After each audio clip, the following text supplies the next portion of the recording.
2026 yilda Chevrolet Matiz Shock yana qaytib keldi va bu yangilik O'zbekistonda ko'pchilik uchun chinakam kutilmagan hodisa bo'ldi. Bir paytlar har bir hovlida, har bir ko'chada uchragan Matiz endi zamonaviy ko'rinish, yangilangan texnologiyalar va kundalik hayotga mos yechimlar bilan yana sahnaga chiqmoqda. Bu avtomobil avvalo shahar uchun yaratilgan, ixcham, tejamkor va hamyonbop mashina izlayotgan haydovchilarni nishonga oladi. Matiz Shock nomining o'ziyoq bu model avvalgi Matizdan butunlay boshqacha ruhda ekanini anglatadi.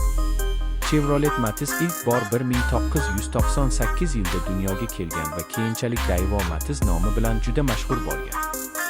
O'zbekistonda esa u yillar davomida eng ko'p sotilgan avtomobillardan biri bo'lib keldi.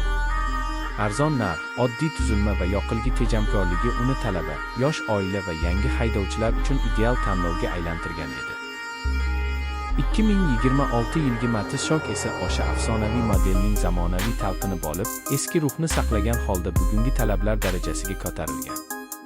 Tashqi dizaynga qaraydigan bo'lsak, yangi Matiz avvalgidek yumaloq va yoqimli qiyofani saqlab qolgan, ammo endi u ancha agressiv va zamonaviy ko'rinadi. Old qismidagi LED chiroqlar, qayta ishlangan radiator panjarasi va sport uslubidagi bamper unga kichik bo'lsa-da, ishonchli ko'rinish beradi. Yon tomondan qaralganda ixcham o'lchamlar darhol seziladi. Bu esa shahar tor ko'chalarida harakatlanish va parkovka qilishni juda osonlashtiradi. Orqa qismida ham zamonaviy LED stop chiroqlar va minimalistik dizayn qo'llanilgan. Salon ichiga o'tirganingizda esa eng katta o'zgarishlar seziladi. Oldingi Matizdagi juda oddiy panel o'rniga endi raqamli displey, multimedia ekran, Bluetooth va smartfon bilan ulanish imkoniyatlari mavjud. O'rindiqlar yanada qulay, materiallar esa budjet sinfiga mos bo'lsa-da, sifat jihatidan yaxshilangan.